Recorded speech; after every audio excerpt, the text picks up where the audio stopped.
Hello, this is Avram Friedman. This is the first morning that we're having our news from the roots, and I am extremely privileged to have Selma Sparks as my first guest. Selma is a historic figure who has moved from New York to Franklin. She is a journalist, and we're going to talk a little bit about her history and what brought her to this point in her life, and some of the things that happened in your life that have affected all of us. So, Selma, please thank you so much for being here with us this morning. Thank you for having me. I feel very privileged to have been invited. Yeah, I'm very excited to I've been meaning to talk with you for a long time, and now I'm finally getting the chance. So tell us a little bit about your life and how you came to be a journalist and some of the highlights of your career. Oh my. Well, I don't know how I became a journalist. I was writing from a little girl. I was always writing. And I think the first group I went with was, I think, Liberator magazine. May have been the first I published, first group that I worked with. And there I got a chance to meet a lot of people. A little bit of everybody was there. And where was Liberator located? It was in New York. This is a copy of one of the issues. Mm-hmm. This is, I think, part one of my series on Dubinsky's plantation. That was about the Dubinsky businesses and the whole, the clothing area in New York. This was a big thing in New York. To explain a little bit about that, because I'm not familiar with that. This was where, you had the area in New York City that you had all your clothing areas, people who were making the clothes. This was Midtown Manhattan. No, it was downtown. It was really pretty far downtown. Okay. And this was, as I said here, the examples of, Dubinsky presents an even more striking sample of the whole thing, what they were doing. This was a union. This was the clothing union. And my attitude after reading and learning about them, Dubinsky was doing a pretty lousy job with people, especially black people, and they were the main workers. And I decided to check around, and I did it, and everybody told me, "You're going to get killed. They're going to kill you for this." And of course it came back to me that their position was, leave her alone. Leave her alone. It'll go away. If anything happens to her, we will be immediately brought up. So nobody bothered me. It was published in Liberator magazine. How old were you at this time? Oh dear. How old? Let's see, what year was this? You're asking me questions. 1963. Okay. We're in the middle of the civil rights era. So I was about 30. I was in my early 30s. And I don't know if I'd published anything prior to that. Some of these things, they sort of blend in and you forget what came where. But I was working with the Liberator. I was part of their staff. And I enjoyed it. I did a few things. And as I said, I met a lot of the people that I would not have met. And for instance, Sidney Poitier, they're on the cover here, he and Ruby Dee.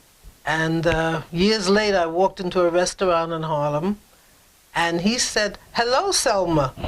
I was shocked. I hadn't seen him in years, and I couldn't imagine he would remember me. And I said this. I said, "Oh, you remember?" He says, "Do you know anyone who ever met Selma Sparks and forgot her?" And this was, the friends who were with me saying, "Oh." And I said, "I'm surprised." I was.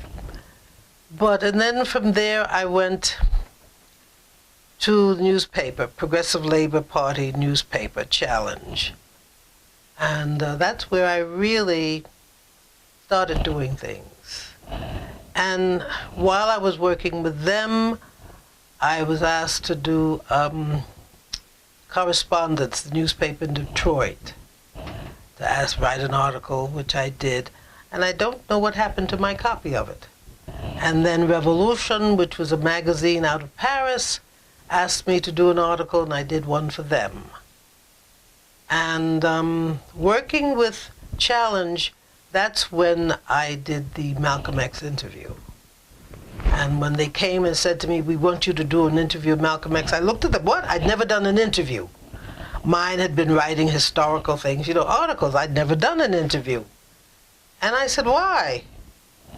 And at that point, I did not, Malcolm was not big in my life.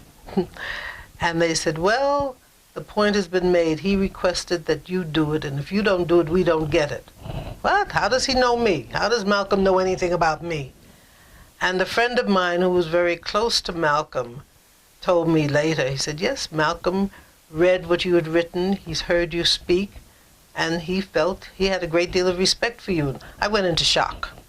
I really went into shock with that. What? Malcolm X respected me? He knew who I was? He said, yes, that's why he said he wanted you to do it. I think it was the worst thing I ever did. Because I had not had any experience interviewing. And in speaking with him, I became so involved with him that I forgot to turn on the tape recorder. And, and I was writing notes, and then I turned it on, but I was so involved with listening to him. This was a real experience. This man was fantastic. Just speaking with him just took me away. And I thought that this shouldn't even be published. I was so embarrassed. And of course I sent a copy to him because he had to approve it. And he did. And I said, oh my, don't put my name there. Don't put my name on it. And of course they did. And I have a copy of it.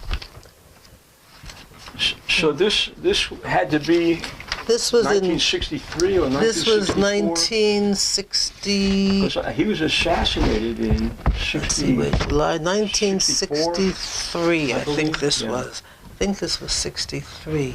Yeah. It was July 11th. I'm trying to see the whole year. I think it was 60. Did you see that? Is that 64? 1964. Mm-hmm. Yeah, July 11th. July 11th, 1964. Yes. That was the date of the interview. And as I said, after that, I was so impressed with Malcolm X. I really came to understand him. This was after his trip to Mecca. And he came back with a totally different approach, a different feeling about things. That did a lot for him. And I just sat there in amazement. And as I said, there were things I should have asked him that I didn't. I couldn't stop just listening to him. And questions that should have been asked didn't get asked. So this was not, as far as I'm concerned, this was not complete, but it was the best I could do at that time. But it's remarkable, too. I mean, because as I understand it, you're the only woman that Yes. you would allow to interview. And they said woman because Muslims, this is not something that women are accepted to do. And they kept saying to me, well, look, he asked for you. And there's a copy in the Schomburg. Someone took a copy to the Schomburg Library. It's not available on computer, but they have a copy there. It's on the tape. And after Malcolm was assassinated, his sister came to me and asked me, and I did an interview with her. This was a lot better by that time. But this was never followed up. It was printed in Challenge. And those were the things that I think started, and of course I did my speaking in front of the Hotel Teresa, in Harlem, which was a big thing. This was when we went out in the street and met with the people. We weren't sitting in rooms, just a whole bunch of intellectuals talking. We went out and we spoke to the people. And the first march from Harlem to the United Nations was my thing. And that was something you organized personally? That's something, yes. We did. Well, let's say I was working with the group, but I was the one who was leading it and speaking to the people and encouraging them, and the people followed. We went, we did the march. And I have to say that, because I feel very pleased with it, this was in support of, I start losing things. This was in support of the Cuban Revolution and of Fidel. This was in support of Fidel Castro. And this was shortly after Fidel Castro had taken over in Cuba. Yes, this was, all of these things, these are not, these didn't happen one after the other. There were other things that happened in between, because in 1963, I was working with Women's Strike for Peace. And I remembered, I guess we talked about this, demonstration that we were holding about the war. And police came, and I was the only African-American woman in the group. And all of the other women fell down on the ground when the police came. And I looked at them because I thought, what are they doing? Why are you down on the ground? And I stood still, and they had the paddy wagon for us to get in, and they started telling the women to get in. They were shoving and pushing them. And I stood there and said, if you want me in that, you pick me up like a Dresden china doll and place me gently in. And that's what they did. And when we got to the police station, I said the same thing. They picked me up gently and set me down. And I said to the women after, I said, you don't fall on the ground, why? But that was their approach. But I hadn't been raised that way. I'd like to go back for a second and talk about this demonstration in support of Fidel Castro. Most of the press for decades now, have whenever you hear the word Fidel Castro, you can hear the American public going boo. That he's a communist. And he misled the United States in representing, or this is what we hear, representing what he stood for. But there's a reason there was a revolution in Cuba back then, and that's the story we rarely, if ever, hear. Can you tell us a little bit about the background of that struggle and how Fidel became? Batista was a dictator, and the ruling class there were, once again, the very rich, and the very poor were very poor. And they finally decided it was time, and Fidel and the group decided it was time to get rid of that. It was time that they had freedom, and they did. And the United States had supported Batista, and because he's their kind of guy, and I say this very openly, he was the one, everything was fine. And when he had the revolution and chased Batista, and of course, your wealthy ones ran. They ran because they were losing everything. These poor people were going to take over. And the revolution, this was a people's revolution. And the thing that can be noted is if the people had not wanted Fidel, they would have killed him. I mean, this is very simple. They had guns, but they didn't. Fidel could walk through the streets of Havana with no protection, and he lived through this. Now, I'm not going to say that he was perfect, but we haven't had anybody perfect running our country either. And he made mistakes. There are things that I don't agree with, but he was after freeing his people. He was after getting them to have, and what happened in Cuba after, now we did not support him. In fact, we opposed him, and we went in and tried to take over. We lost. And why did we lose? Because the people were behind their leader. the people did not want us. And this embarrassed America, and they're still dealing with it. But this should have said something to people. Hey, these people want, this is their land, and they don't want us running it. And things developed where Cuba had the best medical system in the world. People came from Europe, from all over the world, to go to the hospital there. They sent their children to the children's hospital in Cuba. The Cuban doctors went all over Africa taking care of people. They were doing things that, hey, unheard of. But this was being done. So make the connection for us. Why were a group of African Americans in Harlem demonstrating in support of Fidel Castro and marching from Harlem to the United Nations? Well, I guess, like I said, I was the spokesperson. And I spoke to them. And I gave them the facts. And they agreed. And when Fidel came to Harlem, a number of years later, he was greeted, and he came in and he spoke. And instead of staying at one of the fancy downtown hotels, he stayed in the Hotel Teresa in Harlem. And he came to speak. And I remember he was going out just to walk around, and the guys grabbed him and said, you're not in Cuba, you can't do that here. You know, letting him know that there he was not as safe as he was in his country.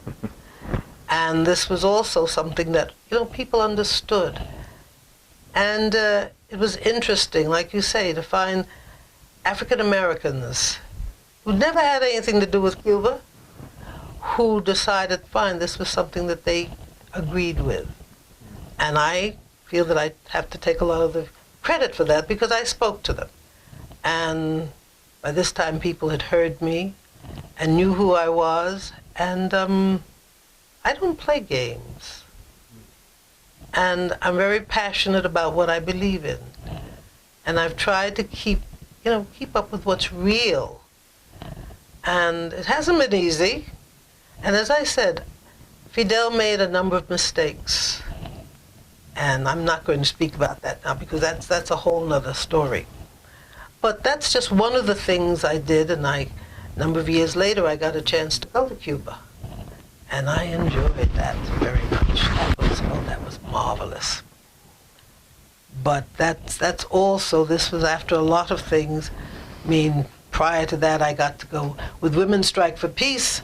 They went to Africa where they were holding in Ghana the Ban the Bomb conference. And I was invited to go. And I got a chance to meet, marvelous people there. What was this conference?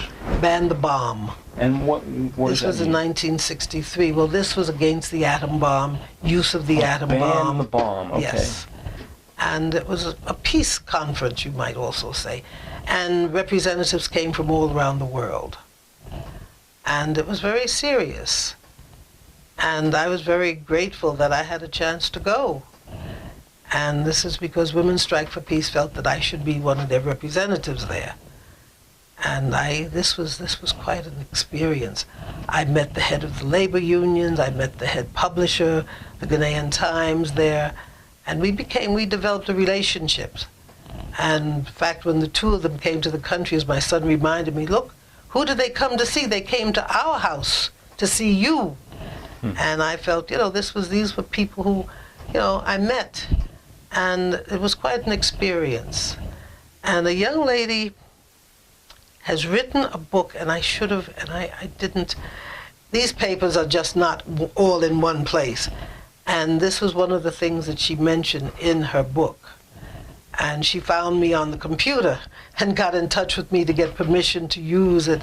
And I gave her my permission, and I got a copy of the book that shows, that particular conference, because it was important. And it was held in a country that we felt very proud of. And so these are the things that happened in between. And so that's very interesting that Cuba hosted a Ban the Bomb. No, that wasn't Cuba. That was in Africa, Ghana. That was Ghana. in Africa. That was in Africa. That was in Ghana. Excuse me. Yes, that was in Ghana. And that was my one chance to make it there. I've hoped to go back, but I haven't ever been able to make the trip back again.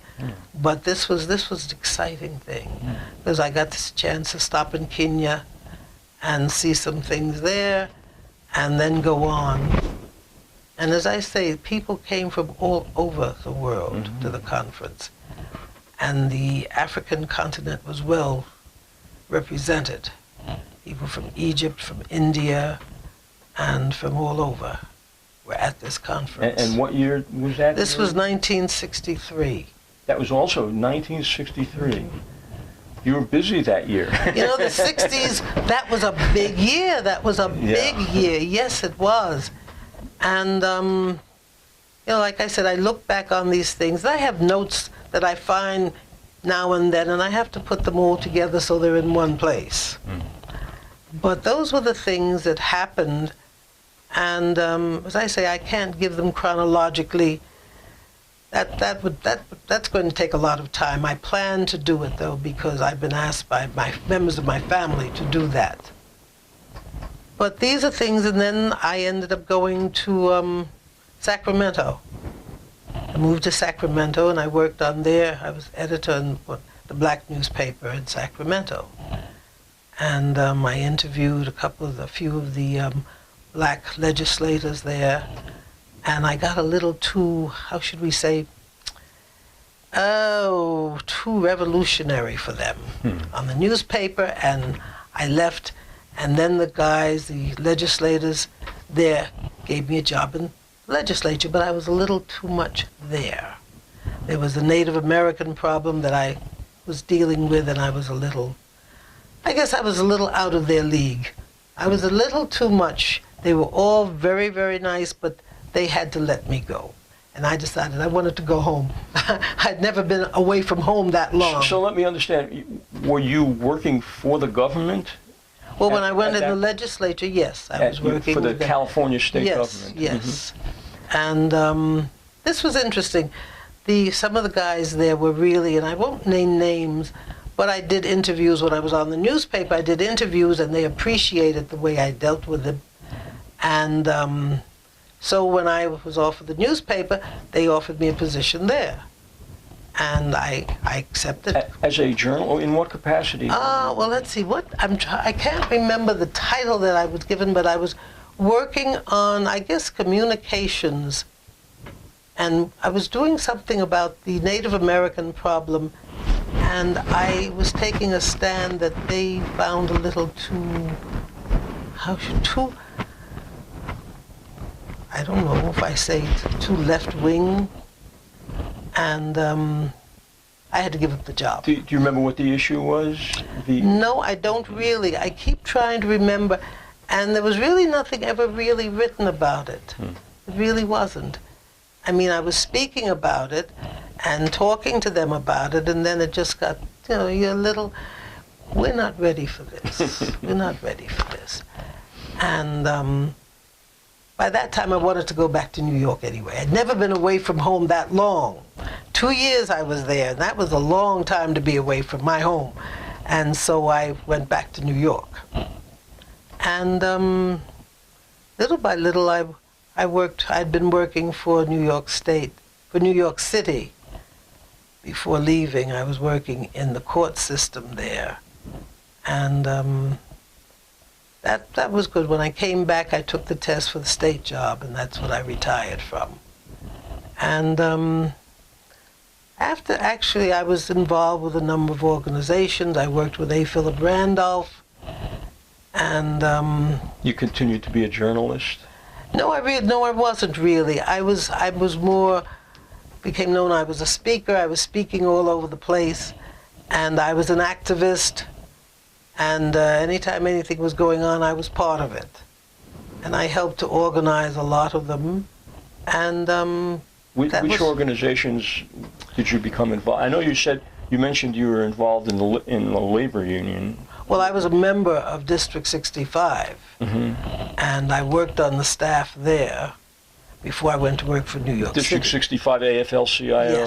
Yes. And for any particular industry, or? No, I worked on staff there. Okay. And this was something, we helped to form Local 1199, Hospital Workers Union. This was something we worked on.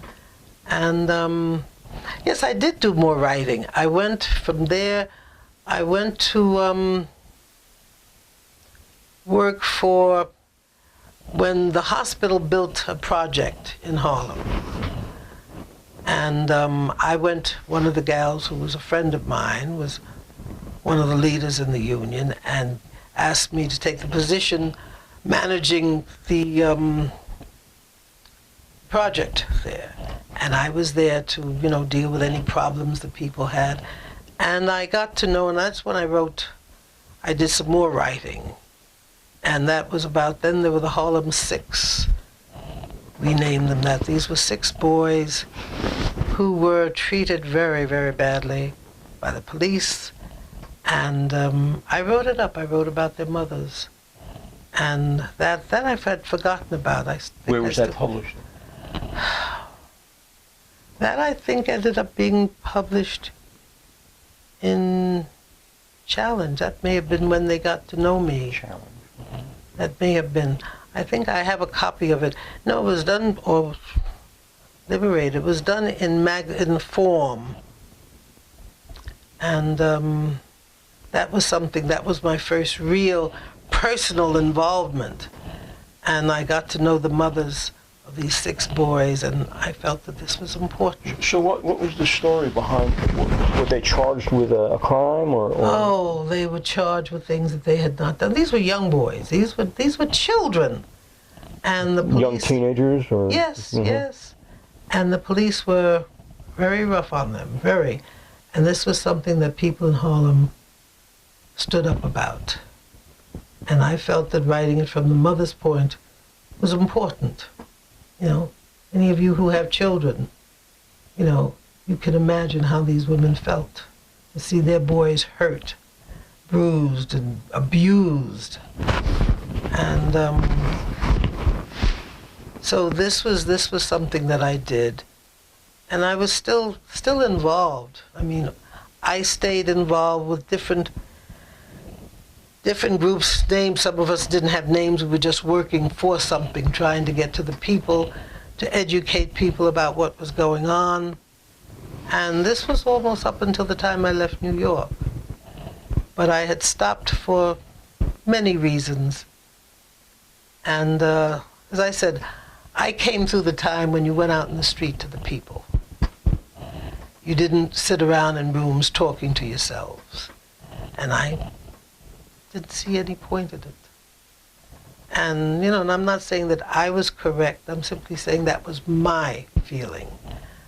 And I left home. And I keep saying, I don't believe in accidents in life. So I said there had to be some reason why I was brought to Franklin.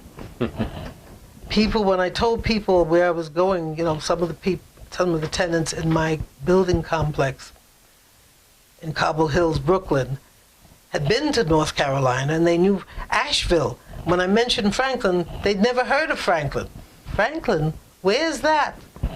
And they said, no, we never heard of it. But Asheville we knew about. We went to Asheville, we went to Raleigh, and nobody ever knew anything about Franklin. But I said there had to be some reason that brought me to this town. Lucky us. Well, I don't know. I became a little troublemaker as soon as I got here. But I told my friends, everybody, when they knew that I was going south. I'd never been south. I was not. My family came from Atlantic City. That was our south. And they said, okay, we're going to take up a collection so we've got money to bail you out. And I said, I'm not going there to start a revolution. I'm going there just to relax. And nobody could believe that.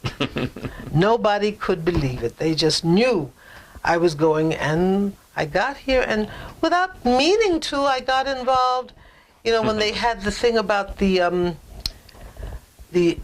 airline, the airport extension Yes. onto Native American land. Yeah. I was requested by some Native Americans to participate in the discussions, and I agreed. I mean, I hadn't been here long. I was still ready to go, and I did. And I got a few people a little annoyed. I know one of them said, "Oh, well, she's from Brooklyn, New York." And when I stood up to speak, I said, "Yes, I'm Selma Sparks, and I am from Brooklyn, New York. And anyone who takes issue with that, that's your issue." And I went on very neatly to say what I had to say. And I went to a couple of the meetings, and I stopped because I did not feel the Native Americans were doing what they should be doing about that. I just felt that, this is their fight, and they've got to fight it. I can't fight it for them. And so I stopped. But I went to a couple that I made enemies. And, there were people who really did not like me. And that has never bothered me. And so, but... You mean Cherokee people? Or? No. Some of your leaders here in Franklin. Oh.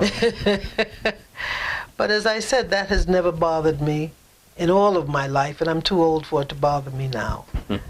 But I did some writing once I got here when I went to when Obama was speaking in Asheville. I went, and I was amazed to see the number of young people there.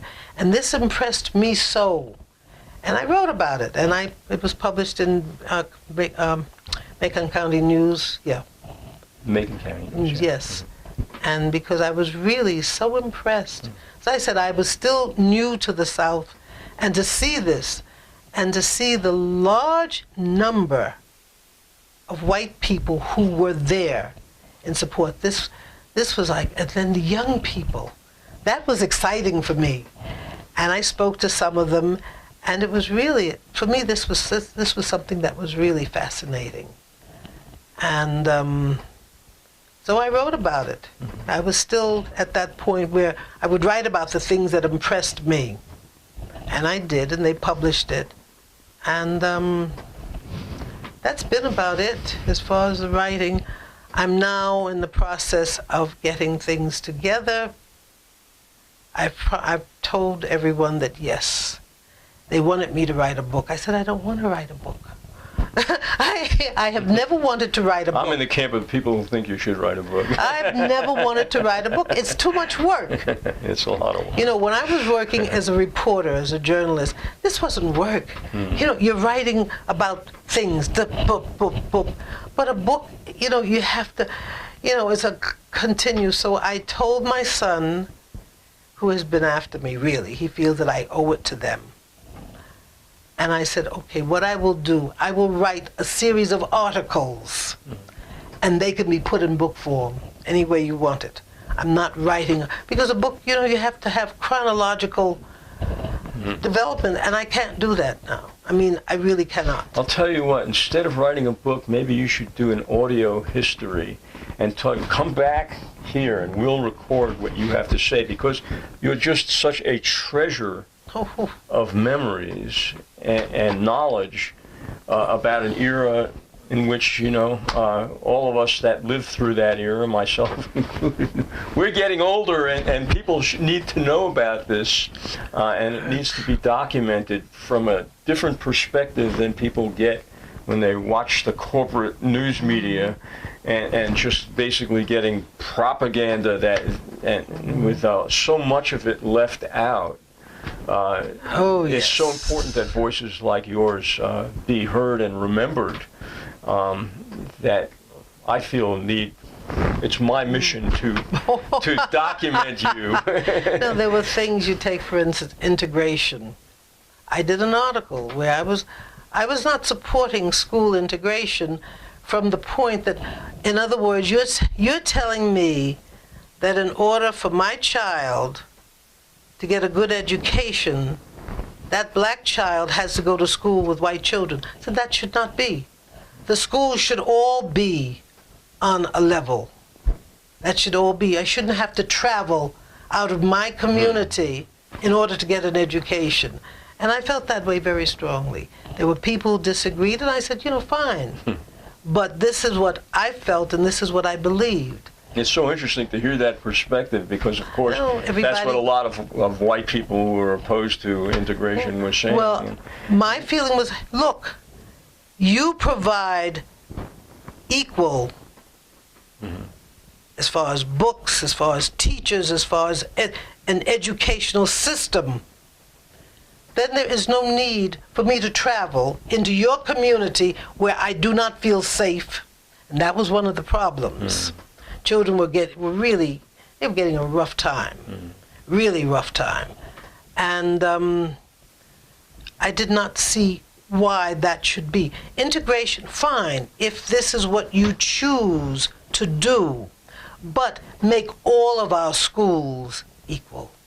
Make all of them equal. So I have the choice. Fine, if I want to go to school downtown, and I'm speaking also about New York, if I want to go to school downtown, I can go. But if I want to stay in my community, I will still get the same education. You're saying you shouldn't be forced to. So I can choose. So I said I was not against integration of schools as such. I was simply opposed to the fact that we are being forced to do this in order, and that's not the way it should be. Do you think that there are a lot of people in the black community in New York that felt that way as well? I think so. I think so, because I spoke up about it, and I didn't get very many people who they finally, when I put it that way, they finally understood. And they were not, because their children had to travel. And that's a hardship. And that, yes, that is. And I felt that, education should be equal. And if it's not, then everything is wrong. Right. And I still, feel that way very strongly, and I look at the educational system and I shake my head. Yeah. And it's really... Yeah, there's no reason why a school in any particular neighborhood should be less invested in than anywhere else. Right. Precisely. So fine, send some of those white kids from downtown up to the school in Harlem. Right. Why should I be the one who has to be put on that bus to travel? Let them travel. Let them come to my community. And of course these things, what? But when I said that, and I meant it. And I felt very strongly about it. And some of the people agreed. You're right. Why should we have to? Why can't they? Come on. And then of course that was, woo! Yeah. But it's been, I look back on the years and on the things. And of course, as I said, I became more of a speaker. And I guess that's because talking is so much easier. and you're still so eloquent at doing that. In fact, we started an NAACP chapter here in Selma, in Jackson County, which is the furthest west branch of any NAACP in North Carolina in its history, and I've heard you speak at least once at Western Carolina University. Last year, and and it was inspiring, and I think you inspired many of the students. You implored them to get involved. Yes, my thing is to the young people, like I say to them, this is your world. I'm going to be gone. I'm already past that age. I'm going to be gone. We're going to be gone. Now, we tried, and we did as much as we could, but it's up to you now to pick it up and start moving. If you decide what kind of world you want, and you work for it, you fight for it, you struggle for it. It's not going to be given to you. Nobody's going to give it to you. You've got to get out there and really work for it, because it's yours. And I feel this is something that I am passionate about. And what's your take on why is it so difficult to get young people involved in the political movement that's necessary in this day and age for so many reasons? Well, for a number of years, we haven't been doing such a good job. When I say we, I mean the older ones have not really been doing such a good job. And then so many parents made their children feel like, well, this is all yours, you know. I want to make it easier for my child. This was the big thing. I want things to be better for my child. Fine, that's understandable, and I, fell into that also. But I taught, my son carries on today. I learned from him. I taught them things. I had the books for them to read. They weren't watching television. There were a couple of programs we watched on television. Other than that, that was it. We discussed things. We discussed what was going on in the world. And there were the books to read, and these were discussed. And this way, he learned. He learned, he understood, because this was a part of our life. And I think that too many of us were very busy trying to make things economically better. And we didn't realize, hey, for that to really be, we've got to teach our children what's going on in the world, what's going on in this country, so that they understand, so that they realize, hey, there's a lot more to be done. We have not reached the mountaintop. We're not going to reach it in my lifetime, that's for sure. But if this is to be done, the young people have to understand, and they haven't been taught this. This has not been, they don't learn it in school. Very few learn the struggle that was waged by their parents, grandparents, to get to where they are now. Very few of them recognize that. I had one attorney say to me, well, nobody did this for me, I did it for myself. And I looked at her and said, oh, really? You really think? I was on the subway train in Manhattan, and we got into this conversation, and everybody called out. When I told her, I said, no, my dear, I helped you get to where you are, because I helped make it possible for you to go to that law school, for you to get that job. You didn't do it all by yourself. You didn't do very much. Okay, fine, you got the good marks. But before I got in there, those good marks wouldn't have meant anything. And everybody in that subway car applauded. Because this young lady, but that's what so many of your college graduates, that's how they think. They don't understand what it took to make it possible. And the good marks, sure, but there was a time those good marks wouldn't have gotten you anything if we hadn't struggled to make it possible for you to go on. And this is what they have to be made to understand. Freedom is not given. You have to fight for it. You have to be willing to get out there and struggle for it. And we haven't made that trip yet. We haven't gotten to the top of that mountain. And this is what we need to have, some way of teaching young people, black and white, that if you want a certain kind of world, if you want a world of peace and freedom, and you have to have freedom to have peace, then you've got to work for it. You've got to get out there and be willing to struggle for it. Because nobody's going to give it to you. Those guys sitting up at the top, they don't want you to have it. It's theirs and they want to keep it. You want it? You got to fight for it. Democracy is not a spectator sport, right? Well, that's another word that I say to everybody. I say, look, this is not a democracy. America is not a democracy. It was not meant to be. The men who formed this was a republic. This was not a democracy, and it is not a democracy and may never be. But it would be great. This is a capitalist republic. And that's the other thing that has to be understood. And that's not a dirty word, but this is what it is. Democracy means everybody is equal, and that's just not existent. That is not existent here. And that's what I think maybe has to be explained and understood. That may be part of it. But all right, I agree. It's not what we have. But isn't it a goal that we strive toward? I really don't believe that that's what anybody's striving for. I don't think that they understand well enough.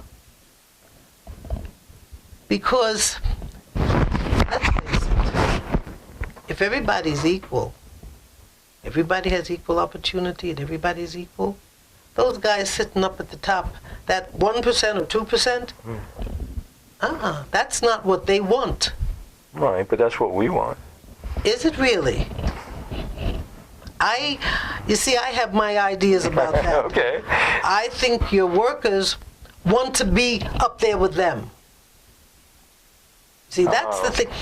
In order to have what's here, there has to be somebody, like throughout history, there has to be somebody down here that you can be above, that you can, So you just think people are striving to be in that 1% and still oppress the people below them?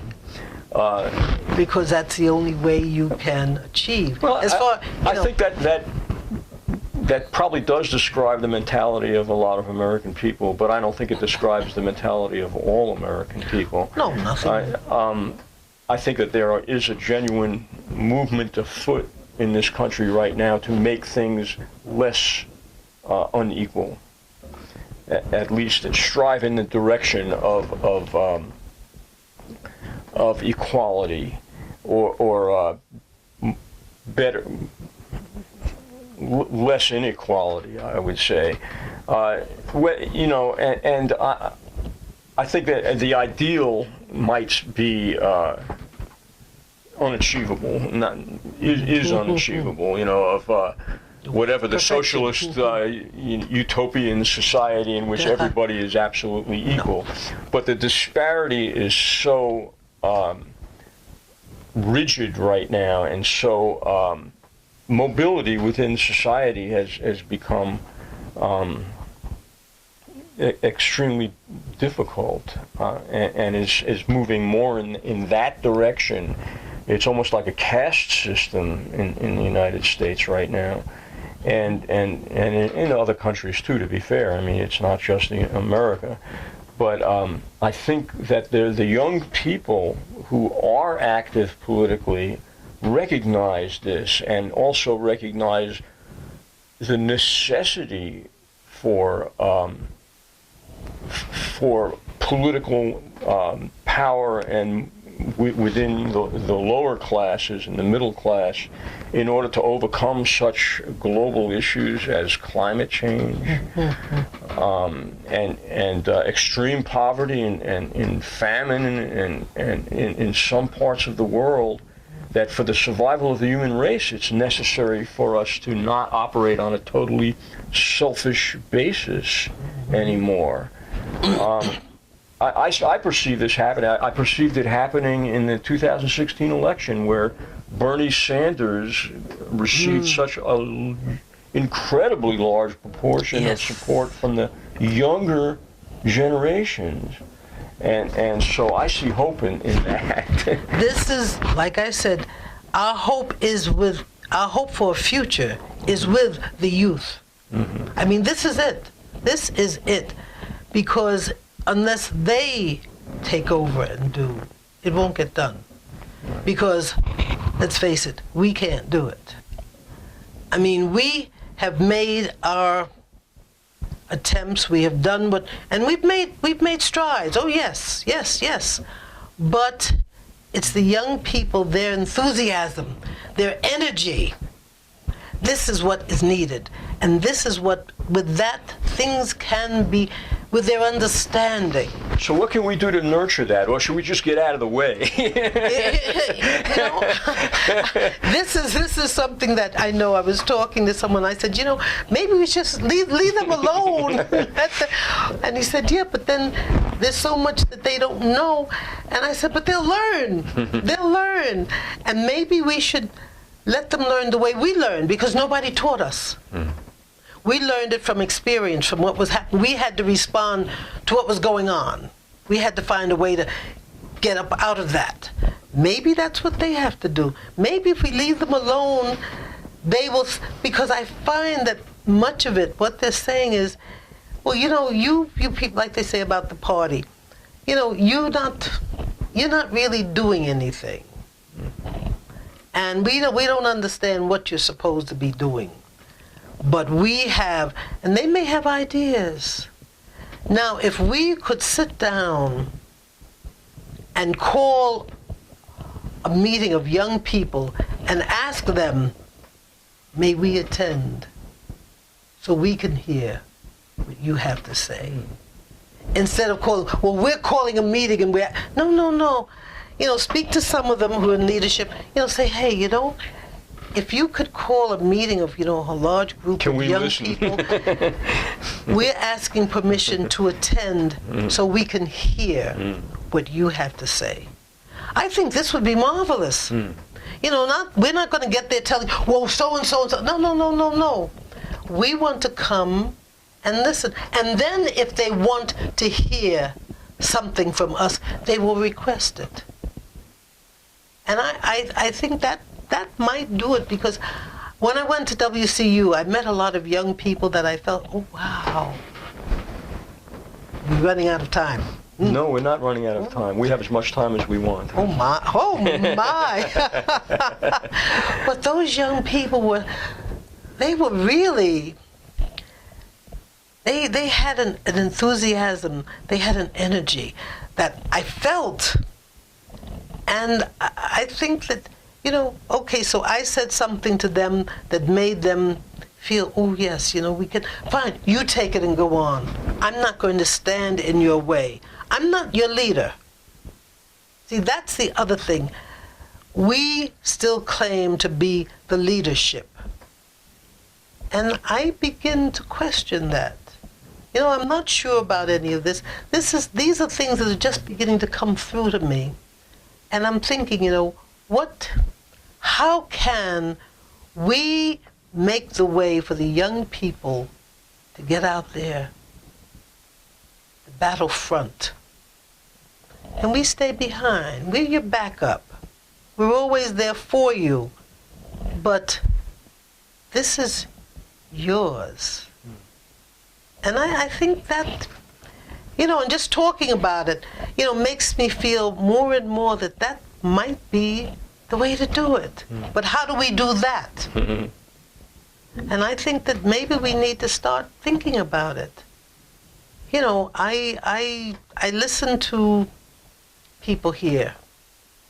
Now, this is a whole new experience. The South is a new experience. I've been here for 10 years. I've learned a lot. And I've come to understand a lot. And I disagree with a lot. But, I see that, I go to all of these meetings, and there may be one or two young people. And the old folks are still talking. And I said, no. Tell those two young people, look, go and tell your friends to have a meeting, to discuss things. And some of us may ask, may we attend to listen? And always add that, we just want to listen. We want to hear what you have to say about this. We want to begin to understand what you feel about this. Hey, this might be the way to do it. It's their world. That's it. Coming up. I mean, we're on the way out, and it's their world, and really everything I think at this point that people our age can do is usher in, clear the pathway, and do what we can in that way. But yes, I agree entirely that the leadership has to come from the younger generation at this point, because everything we do is for them at this point. That's it. For our children, our grandchildren, and future generations. And we live in a moment in history now when it's crucial that we think about future generations, because we can live out our lives and pretending that well, we're going to die off, and it doesn't matter what happens after that. And with such enormous issues as climate change out there that are happening now, but will certainly impact our children and grandchildren more than it impacts our lives. And but so many people, like, okay, I'm 85. Now, I'm not going to be around that many more years, let's face it. But so many people's attitude is simply, oh, well, it's not going to affect me because I won't be here. Right. But you can't take that. Come on. You've got children. You've got grandchildren. I've got great-grandchildren. And I'm concerned. I really would like to leave them with a world that is at least knowledgeable, at least aware enough to try. You know, that's about all I can do. That's about all I can do. And that's what I would like for them. Sure, I'm not going to be around because I don't believe in, you know, my spirit is going to be floating around. No, I'm not going to be affected by that. Like I say, you know, when I look at the school system here in Franklin, I got a chance to spend some time working in one of the schools. And I went into shock. I really did. They didn't have the books. You couldn't take them home because these were not to be done. And I'm saying, but how can you teach history if the child can't take the book home and read it? And then to hear what they were teaching, well, that was a whole nother story. But I said, sure, my attitude could be, hey, I don't have any children in these schools. My children are in New York. My children are already graduates. My grandchildren are already graduates. My great-grandson is going to graduate next year. So I, you know, I'm not affected by this. But that's not my feeling. Whatever happens to these children is going to affect everything. And I spoke to the one African-American student that I met in this school, that particular school. And I mentioned the name Malcolm X. He had not the foggiest idea who Malcolm X was. And I went, huh? Well, who was Malcolm? And I say, oh dear, that's all right. And I left. I could not do anything.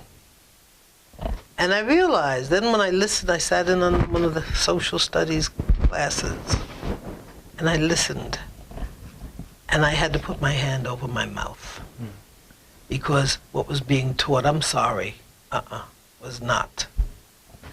And I didn't go back in. And I realized the teacher's not aware that what she's doing, no, this isn't being done deliberately. This is just not by the teacher. Whoever wrote the textbook, it might be a different story. Well, that's the whole thing.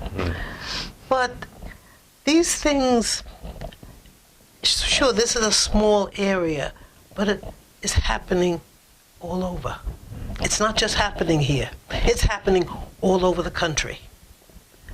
And like their intent is to get rid of public education.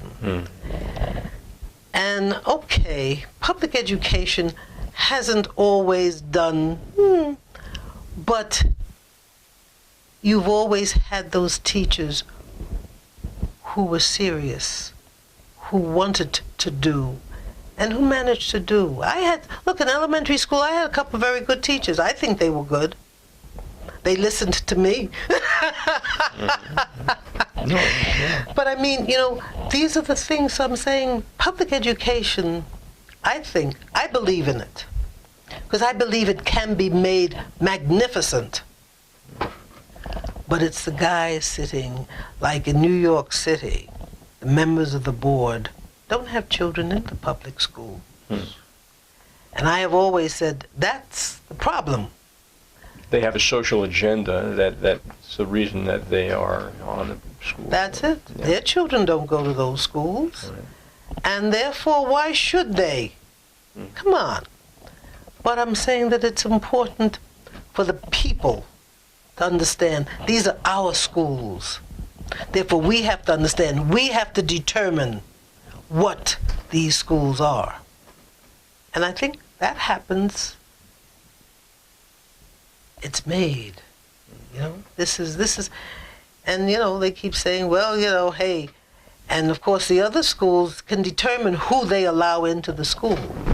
And that's a way of getting back, segregation. You mean the charter schools? Yeah, the charter schools. Right. This is a way of getting, and because this is what they're headed for. This is what they're trying to do, and this will do it. And people aren't realizing that. Come on, I've heard friends of mine told me, oh, well, my child's going to a charter school because so and so and so and so. And I just listen. And I say, yeah, when the day comes when they decide that they don't want your child in that school, they can put them out. That's it. But this is, public education is for the public. And the public has to understand that. That's where our youth come in. They have children. They're the ones who are going to determine what the school system is going to be like. And this is it. This is it. And information is power. Is political power. Yes. And if you can control the flow of information, and you can teach your kids that Darwin, just didn't count, and and science doesn't matter, then it's really a step backwards in social progress in so many ways. And I see it, as I believe George Orwell was a prophet because what he said was going to happen is happening. There's an attempt to control the flow of information to the public, and that's all manifesting itself in the whole struggle about public schools versus charter schools. Yes, and they've accomplished it because they write the textbooks, and I understand that there was a company in Texas. They were writing these textbooks, and they only put in them what they want you to know, what they want these young people to know. And this is why my mother made me, when I asked questions about things, Mother would say, there's a library. Go to the library. Don't ask me, don't ask anybody. Go to the library, find a book, find somebody, find where this answer is. And that's how I got taught. And that's why I became the kind of person I was, because I went to the library and I searched for the information I wanted.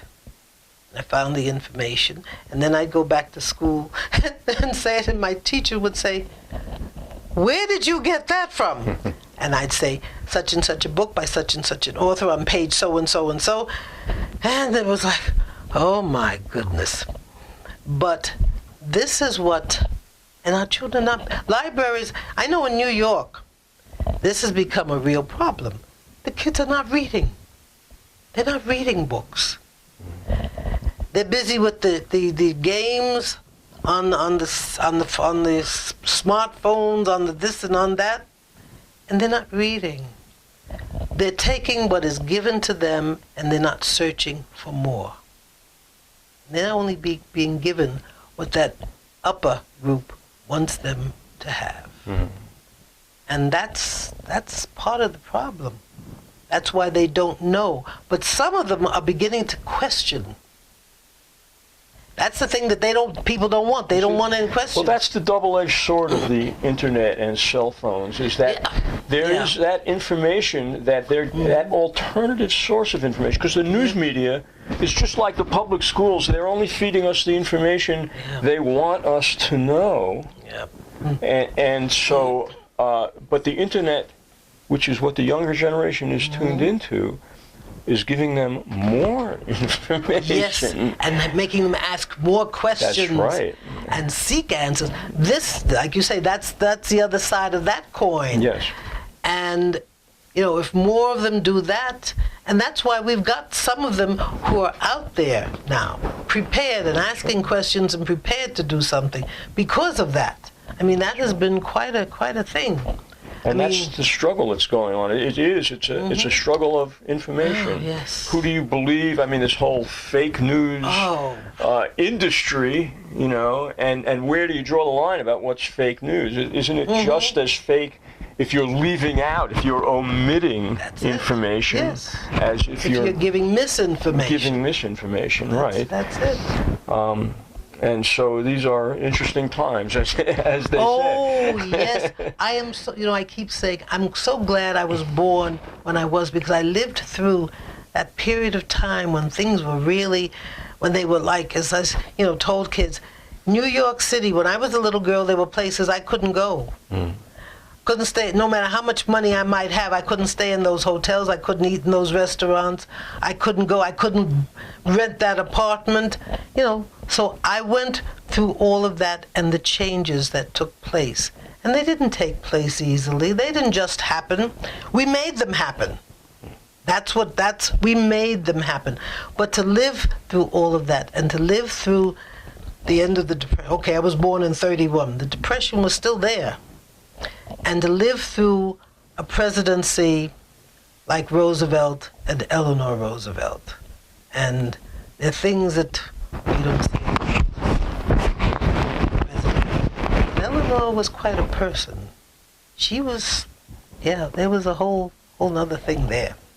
But to live through that and to live through that Second World War and to see and to learn the things that they didn't tell us, to learn the things that happened, that created that.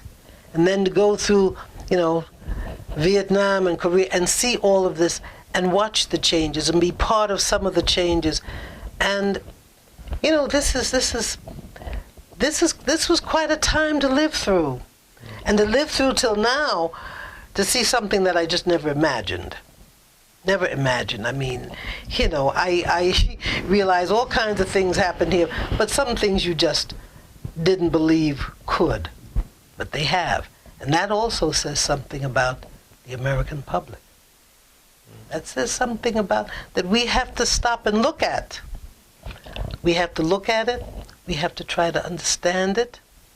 And then we have to realize, okay, now, what do we do about it? Because something has to be. So we have to first understand. And you look at and you realize the people who say, well, I only watch Fox News because that's where I get the news. And you say, oh my God. You know, when your parent is doing that and saying that, the child, this is what becomes part of that child. And as that child grows up, it becomes part of that adult. And then you've got the same thing going on.